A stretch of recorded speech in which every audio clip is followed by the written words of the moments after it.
Greetings and salutations, everyone. My name is Kiorkof, and welcome to my YouTube channel. Today, we're talking about our next entry for our 2020 Fantasy Football Player Profile Series. We're talking about David Montgomery, running back of the Chicago Bears. On today's episode, I'm going to give you guys my thought process and perspective behind David Montgomery and whether I think you should be targeting him or potentially avoiding him in your upcoming drafts, where his current ADP is, and why I think statistically there's a huge argument to be made for or against David Montgomery. We're going to talk about that, give you my perspective. Before we begin today's video, let me remind all of you, Andrew Kiorkof's 2020 Fantasy Football Draft Guide is now available. For those of you who are looking to find more information regarding that, go down to the description of the video. We have a link to a video that I posted earlier this week talking about everything that's going to be inside of it. The Patreon, the website, all that is down below in the description. Now, while you're down there, don't forget to subscribe to the channel. For those of you who are looking for more fantasy football content throughout the entirety of the offseason and regular season. Also, make sure you click the bell notification button. Again, that tells you and notifies you when my latest content has dropped. More of these player profiles are coming just around the corner, and many of you guys have suggested David Montgomery for me to talk about. Again, for those of you who are looking for other players, I've already kind of written those down on my list, but if you have more suggestions, let me know down below in the comment section who you guys want me to cover in terms of player profiles. Without further ado, let's talk about David Montgomery. When we think about David Montgomery, we think immediately the fact that he's a second-year running back who potentially now can have the full workload going into the 2020 season, similar to a Miles Sanders, a Josh Jacobs, and a Devin Singletary. All these kind of guys go into 2020 with the potential of having an even greater season. And yes, David Montgomery wasn't given the full opportunity to begin with, but it didn't really hinder him too greatly. Because the fact of the matter is, he might never have the full opportunity in the Chicago backfield because of one player, and that's Tarik Cohen. Despite Tarik Cohen's presence there in the backfield, David Montgomery was still a good running back. I mean, overall finishes the number 25 back in half PPR scoring formats, producing 242 rushing attempts, 889 rushing yards, 6 rushing touchdowns, 35 targets leading to 25 receptions and 185 receiving yards, 1 receiving touchdown, and 157.9 fantasy points. All in all, that's not a terrible season. That's 10 points per week on average, and especially if we take into consideration that early on in the season, especially even week 1, Mike Davis was still getting carries and still getting opportunity and snap percentages that he shouldn't have been given. But again, Matt Nagy wanted to take it slow with David Montgomery, but going into 2020, there's a potential that David Montgomery could be pushed in more of a direction of getting more opportunity, which will absolutely lead to success. I always say it. Opportunity will always lead to success in fantasy football, and the statistics that are on screen right now absolutely prove that. Now, when we look back at 2018, the Chicago Bears offense, led by Jordan Howard in this backfield, was very similar to what the 2019 Chicago Bears looked like. I mean, Jordan Howard and David Montgomery literally almost had the identical amount of opportunity and production. I mean, Jordan Howard in 2018, 270 touches, over 1,000 yards, exactly 1,080 yards, and 9 touchdowns. The only difference between the two was the fact that, David Montgomery scored 2 less touchdowns and had a little bit less, rushing yards. But again, as a total, didn't really make a difference there. So all in all, they had almost identical seasons, and yet Jordan Howard in 2018 was able to finish as the number 20 back, while David Montgomery sits outside the top 24 with his 2019 performance, mainly because the running back position in fantasy is continuing to improve as we get better and better prospects coming out of the college scene and into their respective lineups and potentially starting for those teams. But like I mentioned before, David Montgomery and opportunity need to go hand in hand for success to happen this upcoming season for the Chicago Bears rushing attack. I mean, last season, in the 9 games that David Montgomery was given 16 plus touches, he had averaged 13.39 fantasy points per game, which is fantastic. But again, he's going to have to get those all on the ground because last season he only had 1 game of 4+ receptions, mainly due to the fact that Tarik Cohen last season had 104 targets, 79 receptions, and 124.4 total fantasy points.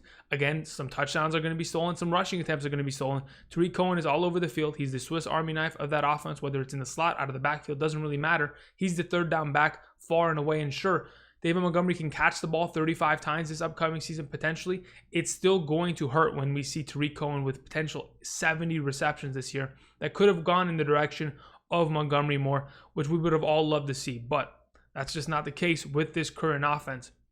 Moving on, one of the stats that I wanted to mention that I've talked to you guys about earlier was that last season when David Montgomery played 65% of the snaps or more, he averaged 15.78 fantasy points per game in those 4 games. and he averaged 22.2 touches per game. Those were the contests where David Montgomery was running wild on defenses and being able to absolutely impose his will. And that's because the opportunity that Matt Nagy was, granting him. Unfortunately, that didn't last long. Again, it was only a 4-game stretch in which he actually had ample opportunity and ran away with said opportunity and delivered. Sure, touchdowns were involved and everything of that nature, but when you're feeding a ball to a running back that has as much talent as David Montgomery and they're continuously being able to wear out defenses, eventually during the game, he's going to make big runs, he's going to make big plays, and that's absolutely what he did. Now, again, opportunity being the case and performance being the case, maybe David Montgomery hasn't earned the opportunity to completely lead this backfield and diminish the value of a Tariq Cohen. I mean, last season, sure, he was a dynamic back, could get it done in the passing game, but overall, his statistics that I kind of collected weren't the greatest. I mean, he only had 2.33 yards after contact per attempt. That's not a great number in comparison to some of these other running backs that are really imposing their will on defenses. Had 16 rushes of 10 plus yards, not terrible overall. 5 rushes of 15 plus yards, has the ability to break away, but never really had too much juice in the tank to really break away for huge runs overall last season. Elusiveness, he's there. He's got the ability to be elusive. 47 avoided tackles on the ground, 8 through the air. Was the 12th most elusive running back in terms of avoiding tackles last season. But overall, 3.7 yards per carry on average.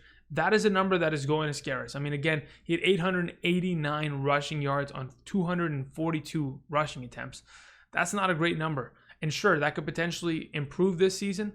But again, it's going to have to be a combination with his opportunity, him being able to act upon it, and the offensive line. And talking about the offensive line, they're bringing back pretty much everybody. Sure, Kyle Long retired this offseason, but Kyle Long did miss some time last season.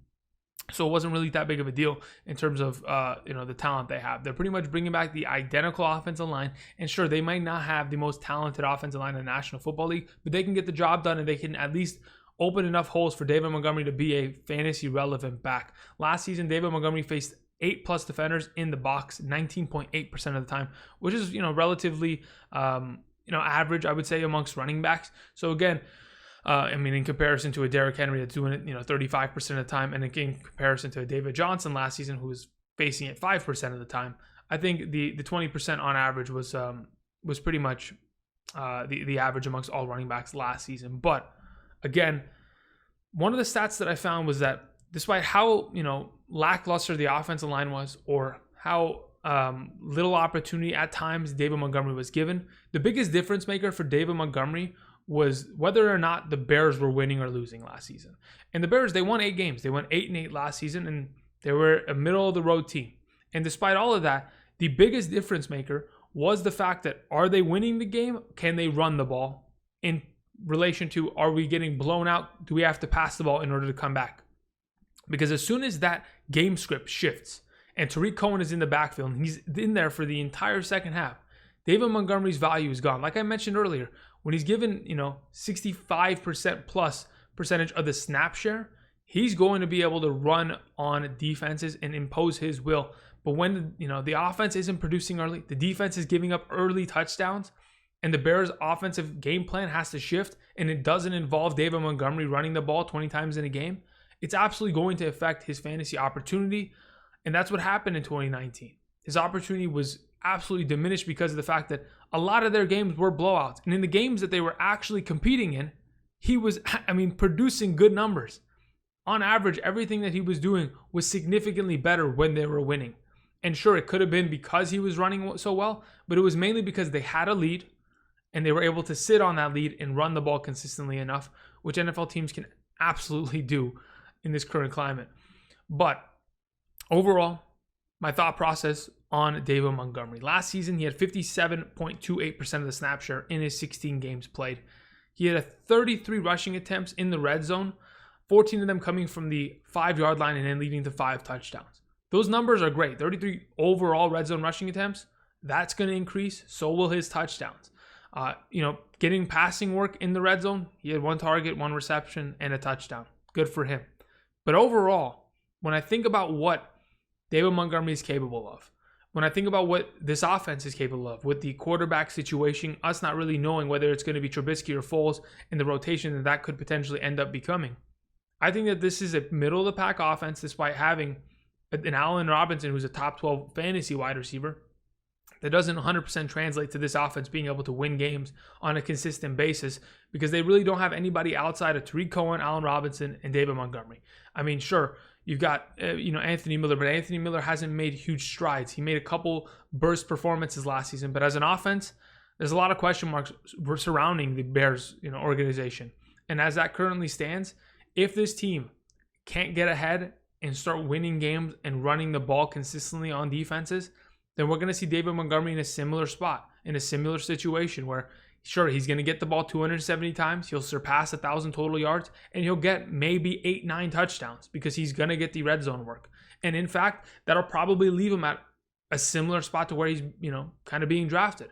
If he sits at the number 24, 25 running back spot by the end of next season, I really won't be surprised, because again, this offense is not going to give him all of the opportunity. And sure, he can be a consistent top 24 back, but when you're only averaging, 160 total fantasy points, 10 points a week, those numbers aren't going to make a huge difference for fantasy owners, and they're not going to really want to target you. And that kind of scares me away from David Montgomery. When I'm thinking of a guy that I'm going to draft as a top 24 back, or potentially be my top 24 back, I'm looking for upside. I'm looking for more opportunity, and I think the presence of Tariq Cohen far and away deletes that value for David Montgomery.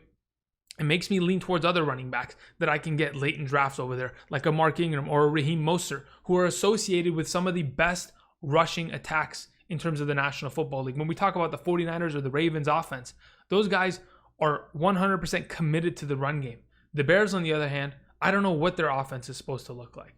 I'm not sure what Matt Nagy's been building and what he's trying to produce on a weekly basis, because, to be honest, it doesn't look like he's trying to establish his game plan via the run, because really they haven't found much success in that in the last couple of seasons. And hopefully, maybe the upcoming season, maybe a quarterback change, maybe something will trigger in this offense to allow them to make some more breakout runs and give David Montgomery more opportunity. But as it currently stands, I'm currently trying to avoid him unless he's going to really drop in draft. As a 5th round pick, early 5th round selection, I'd much rather have some of these other running backs that are coming off the board there that are, again, associated with far better offenses. And sure, we'll probably get a little bit less carries than a David Montgomery, but we'll have a better quality of carry. Like Mark Ingram, again, double-digit touchdowns last season, only had about 225 total touches. Didn't really matter because he still got the yardage out of those touches, still got the touchdowns out of those. Raheem Mostert, another one of these monster players behind a great offensive line, I don't really have to worry about him because he's going to get the consistent work, whether it's in the passing game or not. The touchdowns are going to be there. The rushing attempts are going to be there. Total opportunities there. For David Montgomery, without receiving yards, it really makes it hard for me to want to draft him. And that's pretty much my thought process going into the 2020 season regarding a guy like David Montgomery. Unless Matt Nagy is ready to fully involve him throughout the entirety of the offense and commit to him and let Tariq Cohen play far less snaps and target him less, the value of David Montgomery does not really jump into the next tier of players. He kind of just sits around this middling, low-end RB2 range with the potential upside of scoring more touchdowns. But again, if the Bears offense is not going to be down in the red zone very often because they've got a QB situation on their hand that really doesn't produce well, then in that case, we have ourselves a running back that perhaps we should not be targeting at all. Anyway, that's my thought process on David Montgomery. What do you guys think?